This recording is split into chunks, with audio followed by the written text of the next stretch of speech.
The courtroom was so still, I could hear my own heartbeat pounding in my ears.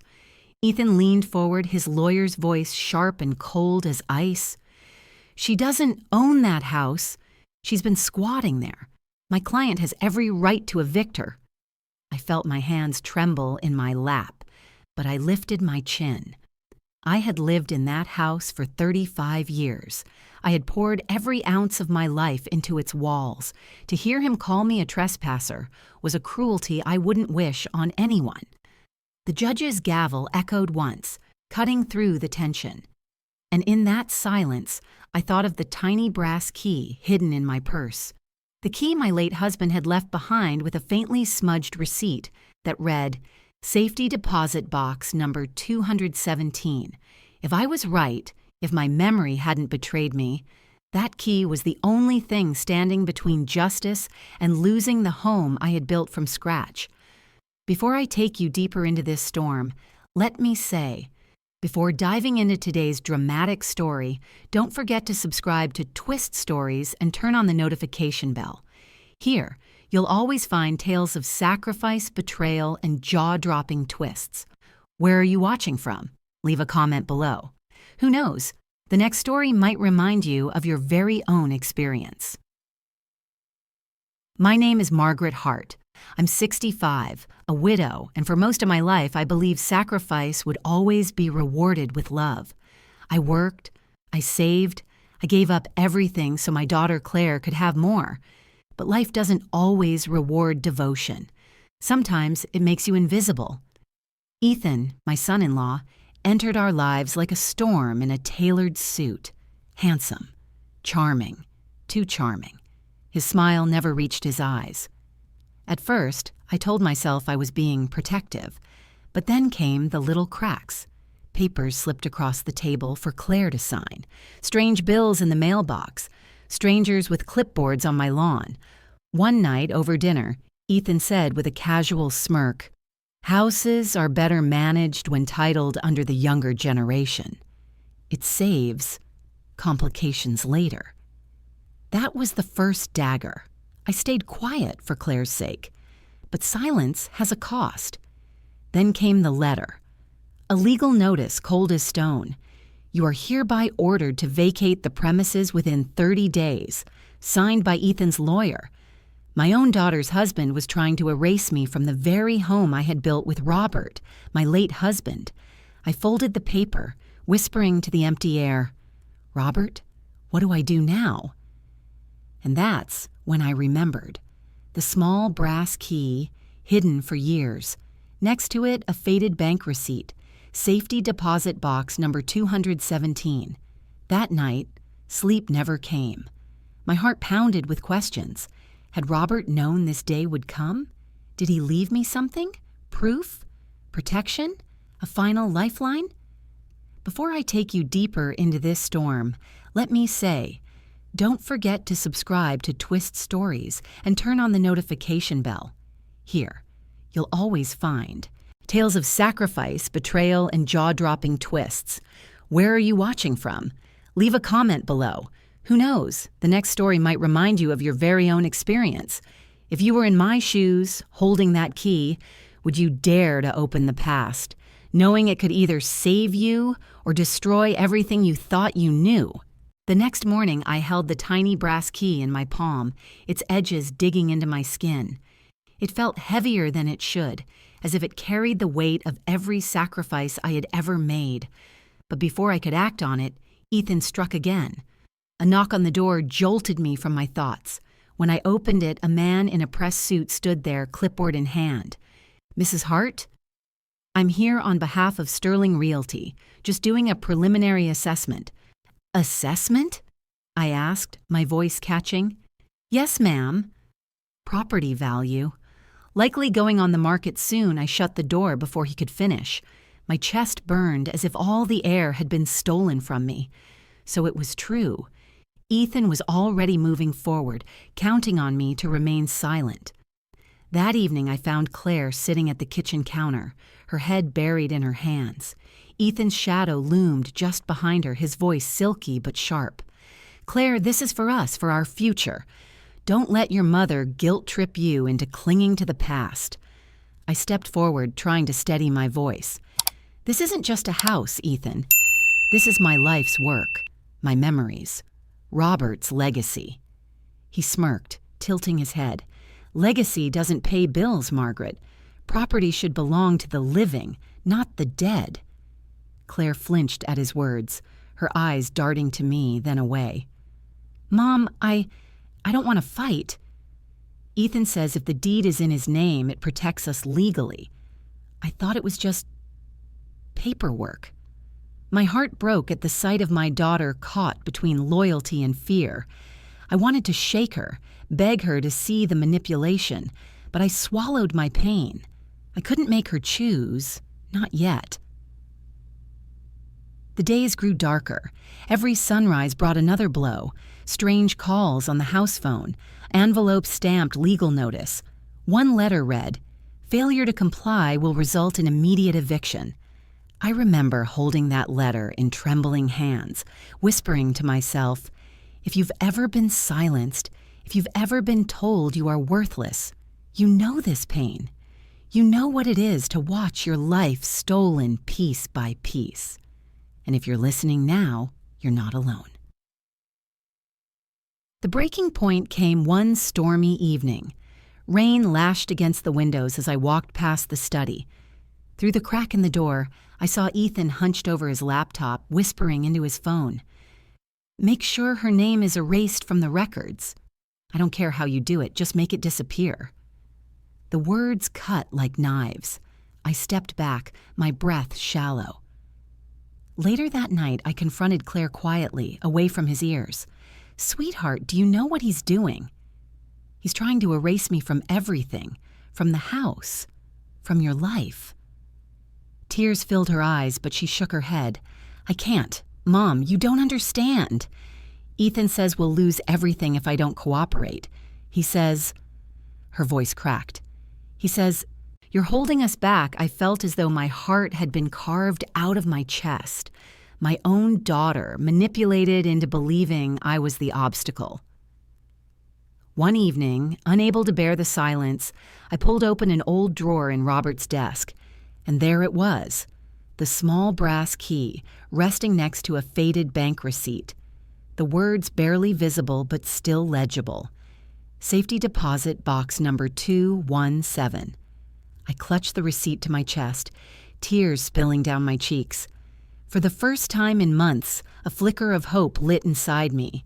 I remembered Robert's voice, soft but firm, on the night before his surgery years ago. If anything ever happens, Maggie, I've made sure you're protected. You'll find it in the safest place I could think of. At the time, I thought he meant life insurance. But now, I wondered if he had meant this. The very next day, I visited the local bank. My palms were sweaty as I approached the counter. A woman with a neat bun and kind eyes introduced herself. Miss Lee, how can I help you? I slid the receipt across the counter, my voice unsteady. I believe my husband left something here. A deposit box. Number 217, Ms. Lee frowned at the faded paper, then typed into her computer. Yes, ma'am. We do have a record of that box. It's still active. My knees nearly gave out. She looked at me closely. Do you have the key? With shaking hands, I pulled the brass key from my purse and set it on the counter. Her smile softened. Then I'll need you to come with me. At that moment, my heart thundered in my chest, because whatever waited inside that box could be my salvation, or the end of everything. But before I opened it, I went home. I needed to be sure. I needed counsel. That night, I called Linda Johnson, an old friend who had become a lawyer. Over cups of lukewarm tea, I laid everything bare. The notices, the threats, the key, the box. Linda leaned back, eyes narrowing. Margaret, if what you think is inside that box is real, you hold the ace in this game. Don't show your hand until the time is right. I swallowed hard. But what if it's nothing? What if I'm just clinging to ghosts? Her voice was steady. Then you fight anyway, because you have the truth, and sometimes truth is all it takes. Meanwhile, Ethan's cruelty escalated. At dinner, he waved the latest notice in my face. "You've got 2 weeks left, Margaret. Pack your things. Don't make this harder than it has to be." Claire sobbed into her napkin, whispering, "Please, Mom, just go." I can't take the fighting anymore.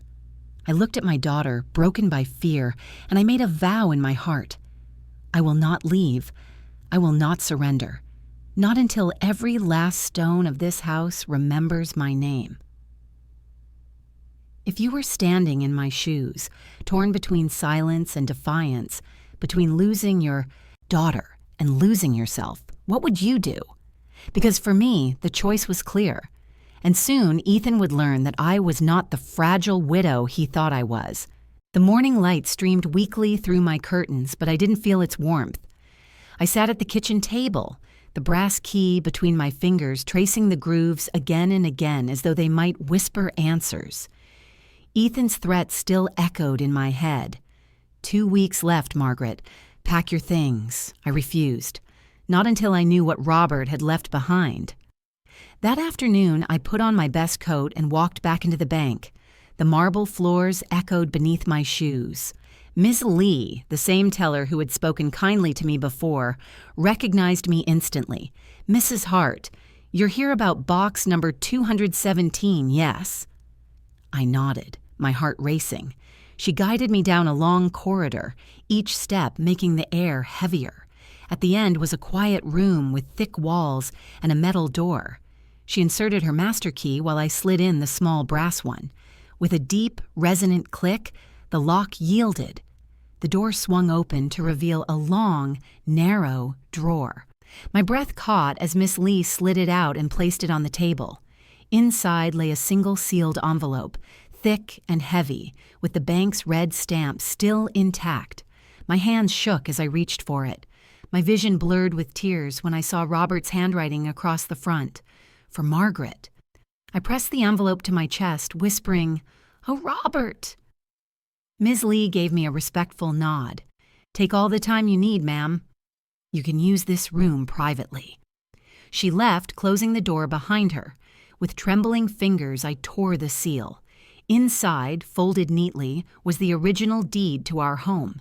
Clear as daylight, the document bore both Robert's and my names, later updated to mine alone when he passed. There it was, undeniable proof. The house belonged to me. I collapsed into the chair, sobbing with a mix of grief and relief.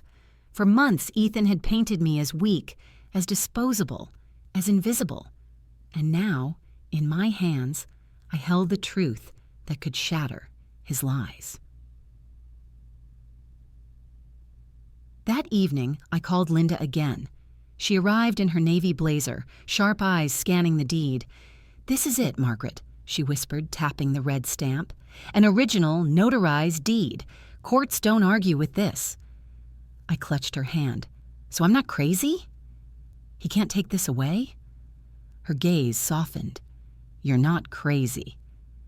You've been manipulated, but now you have the weapon to turn the tables." I wanted to leap with joy, but fear still tugged at me. What if Ethan convinces Claire to testify against me? What if the court sides with him? Linda's voice was steady like an anchor in a storm. Then we use the element of surprise. Ethan expects you to crumble, but instead, you'll walk into that courtroom armed with the very proof he never saw coming. For the first time in months, I felt something stirring inside me. Strength. But hope is fragile, and Ethan's cruelty was relentless. The next night, as I set the table for dinner, Ethan barged in, waving another stack of papers. "Final notice. I've filed with the court. In 2 days, we'll stand before the judge and you'll be out. This charade ends now." Claire stood behind him, her face pale, lips trembling.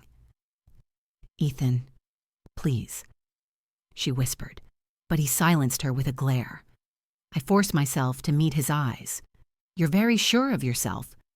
His grin was smug, razor sharp. "Because I've already won." Judges respect order, not sentiment. You're just an old woman clinging to a house you can't afford." I didn't flinch. For the first time, I felt no fear, only calm, because I knew something he didn't. I wanted to shout the truth in his face, to watch his smugness collapse. But Linda's words echoed in my mind. "Don't show your hand until the time is right." So instead, I smiled faintly. "We'll see." That single phrase made his expression falter, just slightly, and it gave me power. The day of the hearing came. The courthouse smelled faintly of wood polish and paper. My heels clicked against the marble floor as I entered, clutching my purse where the deed rested safely in its envelope. Claire sat on one side of the aisle, her hands folded nervously in her lap. Ethan sat beside her, shoulders squared, jaw tight with arrogance. When he saw me, his lips curled. "Enjoy your last moments, Margaret. By tonight, you'll be out on the street." I said nothing, only sat with my lawyer, Linda, whose steady presence reminded me to breathe. As the proceedings began, Ethan's attorney wasted no time painting me as a burden. "Your Honor, my client has provided for his mother-in-law out of kindness, but the truth is clear. She is not the rightful owner of the property in question. She has overstayed her welcome, and the house legally belongs under my client's authority."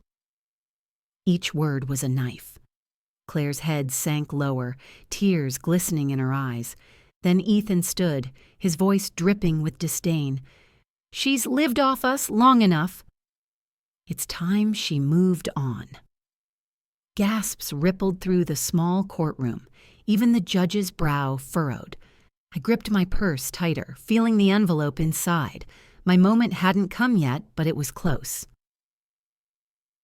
During recess, I stepped into the hallway where Claire stood alone, wringing her hands.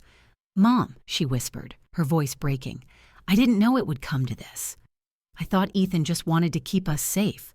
I never wanted to hurt you." I touched her cheek gently.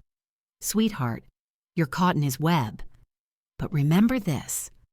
Truth doesn't need permission. It only needs a chance to be seen." Her tears spilled over. "What truth?" I hesitated, then pulled her close, whispering so only she could hear. "Trust me, Claire. When the time comes, you'll know when." That night, back in my empty house, I sat in Robert's old chair by the fireplace, the deed laid out. On the table before me, the flames flickered across the words, illuminating my name, written in black ink, as the rightful owner. I thought of all the years I had given, all the love I had poured into this home, and how close I had come to losing it all. But not anymore. I whispered into the quiet, "Robert, tomorrow I fight, and I will not lose." If you've ever stood at the edge of despair, if you've ever felt erased or discarded, then you know this feeling, the calm before you reveal your truth. Because sometimes the turning point in life isn't a scream, it's a whisper. And mine was waiting in an envelope marked for Margaret. The morning of the final hearing, the sky was a pale gray, heavy with rain clouds. I stood before the mirror, straightening the simple navy dress I'd chosen. My hands trembled, but my heart was steady. In my purse, the envelope rested like a secret flame, ready to burn away every lie Ethan had built. At the courthouse, Ethan strode in first, confidence radiating off him like cheap cologne. Claire trailed behind, her shoulders hunched, eyes swollen from sleepless nights. I wanted to reach for her, to comfort her, but I knew the best comfort I could give would be the truth. The courtroom filled with murmurs as people took their seats. Mr. Daniels, our longtime neighbor, had even come, his weathered face lined with sympathy as he nodded at me. When the judge entered, the room hushed. His gavel struck once. "Court is now in session." Ethan's lawyer rose immediately, his words sharp as knives. "Your Honor, the facts are clear. My client, Ethan Miller, has managed and supported this property for years. Mrs. Hart has no legal claim. She has become, in effect, a squatter in a home that rightfully belongs to the Millers. I sat motionless, though every word was meant to belittle me. Then Ethan himself stood, arrogance dripping from every syllable. "Your Honor, I've tried to be patient. But my mother-in-law has no respect for boundaries. She clings to the past, refuses to let us build our future.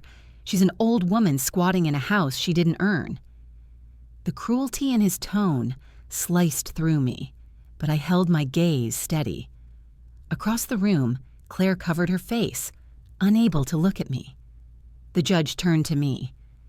"Mrs. Hart, do you have anything to say?" I rose slowly, every bone in my body aching with years of sacrifice. My voice trembled at first, but grew stronger with each word. "This house is not just brick and wood. It is 35 years of my life. It is where my husband and I raised our daughter, where we sacrificed every comfort so she could have more. And I will not let anyone erase that." Ethan scoffed loudly. "Sentiment doesn't win cases, Margaret." That's when Linda, my lawyer, stood, calm, unshaken. "Your Honor, we have new evidence." Gasps rippled through the courtroom. Ethan's smugness flickered.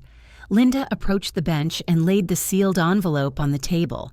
The judge broke the seal, unfolding the document. His eyes scanned the page, then hardened. "This," he announced, "is the original deed to the property." Clearly notarized.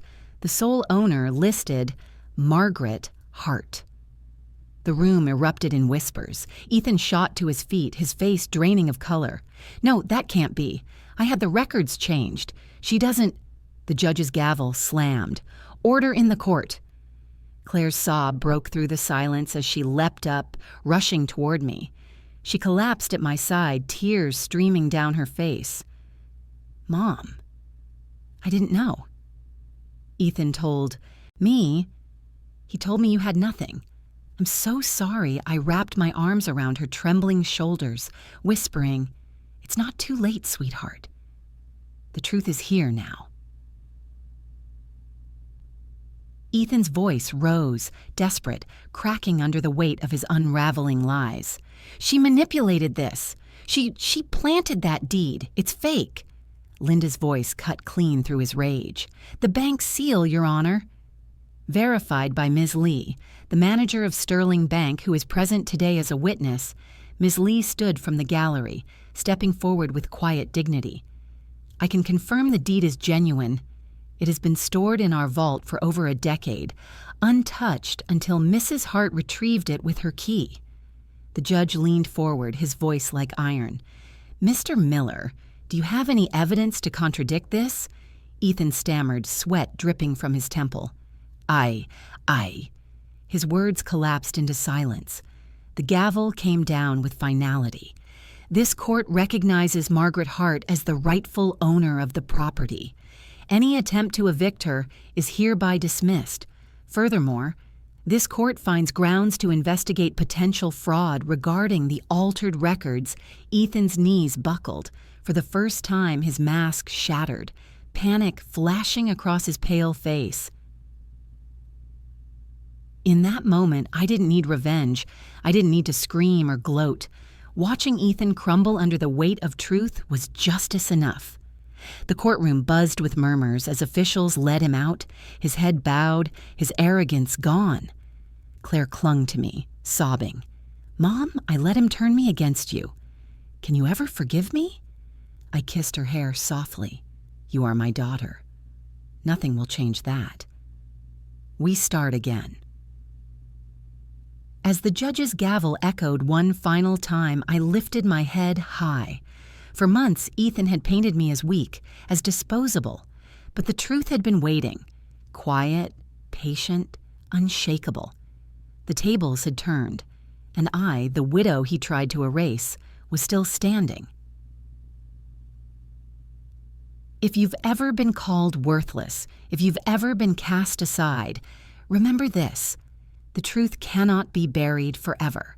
Sometimes it takes time, sometimes it takes courage, but when the moment comes, it shines brighter than any lie. So tell me, If you were in that courtroom, watching the liar squirm, would you have felt the same satisfaction I did?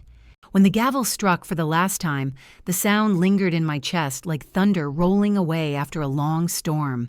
The courtroom emptied slowly, voices buzzing with disbelief and gossip.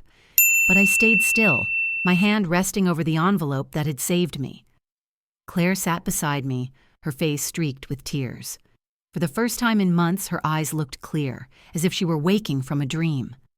She took my hand between hers, her voice trembling. "Mom, I was so blind. I let Ethan twist everything. I believed his lies more than I believed your love. Can you ever forgive me?" I looked at my daughter, the same girl I had rocked to sleep when storms rattled the windows, the same child whose scraped knees I kissed, whose dreams I had poured every penny into. My heart ached, but it did not hesitate. "I already forgave you," I whispered, "the day you were born." She broke down, sobbing against my shoulder, clinging to me as if afraid I might vanish.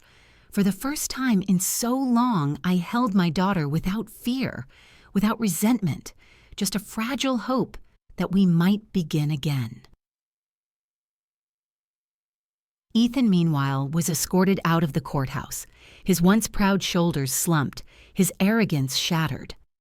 I watched as he disappeared down the hallway, a broken man clinging to excuses that no longer mattered. There was no joy in seeing him fall, only a deep, steady relief. Justice had spoken. That evening, I returned home. My home. The sun was dipping low, painting the sky with hues of gold and violet. I unlocked the front door and stepped inside, the scent of aged wood and lavender lingering in the air. Every corner whispered memories, Robert laughing as he fixed the leaky faucet, Claire practicing her piano lessons until her small fingers ached, birthdays where candles flickered and laughter filled the walls. For the first time in months, I felt safe. I walked into the living room, set the deed gently on the mantel, and sat in Robert's old armchair. The fabric was worn, but comforting. I touched the armrest, imagining his hand there once more. "Robert," I whispered, my voice breaking, "you kept your promise. You protected us even when you were gone." Tears welled, but they weren't only from grief. They were from gratitude, from release. Later, Claire came into the room, her eyes red but determined. She sat at my feet like she used to as a child. "Mom, I want to make things right. I don't care about houses or money. I just want us back. Can I move in for a while? Until I figure out what's next?" I smiled softly, brushing her hair back. "This house has always been yours, sweetheart. Not because of deeds or papers, but because of love. You'll always have a place here." She cried again, but this time it was different. Healing had begun. Weeks passed. Life slowly found its rhythm again. Ethan moved out of Claire's life. His name now whispered with shame in our small town. The investigation into his fraud loomed, but I no longer carried that burden. The law would handle him. I didn't need to seek vengeance. Truth had already delivered it. I tended the garden Robert once planted. I baked pies for the church fundraiser. I even laughed again, a sound I thought had been buried forever. But something had changed in me. I was no longer just a widow, no longer invisible. I had faced betrayal and walked through fire, and I had come out stronger. One evening, as the autumn wind rustled the trees, Claire sat with me on the porch swing. The air smelled of pumpkins and crisp leaves. She took my hand and whispered, "Mom, I don't know what comes next, but I promise you this. I will never let anyone silence you again. Or me." I squeezed her hand. "We both learned, didn't we? Respect isn't given by blood. It's earned through love and kindness. And if someone refuses to see that, it doesn't diminish who we are." She nodded, her eyes shining. "You're right." We sat in silence then. the kind of silence that heals instead of hurts. To you, listening to my story, maybe you've been there too. Maybe you've been told you're worthless, that your sacrifices don't matter. Maybe someone you trusted turned against you, leaving you to fight for dignity, for truth. If you have, know this: you are not alone. Your worth is not written in someone else's lies. It is etched into every sacrifice, every act of love, every moment you chose to keep going when it would have been easier to give up. I was almost erased, but I found my voice, my proof, my justice, and you can too. Now, as I look around this old house, sunlight spilling across the worn floorboards, I see not just walls and windows, but the unshakable truth. This home is not just mine, it is me, my life, my love, my story, and no one can take that away. So I leave you with this. If you were in my place, would you have fought? Or would you have walked away for peace? Have you ever faced betrayal from those closest to you? How did you find your strength again? Share a story you've experienced or witnessed. Someone here may deeply relate to you. In this space, every story is a reminder. No one has to suffer alone. Together, we raise our voices for justice and respect. And if my story touched you, don't forget. Leave a comment, share your thoughts, and subscribe to Twist Stories. Here, every sacrifice, every betrayal, every twist finds its voice. Because justice isn't just in courtrooms, it's in us when we refuse to be erased.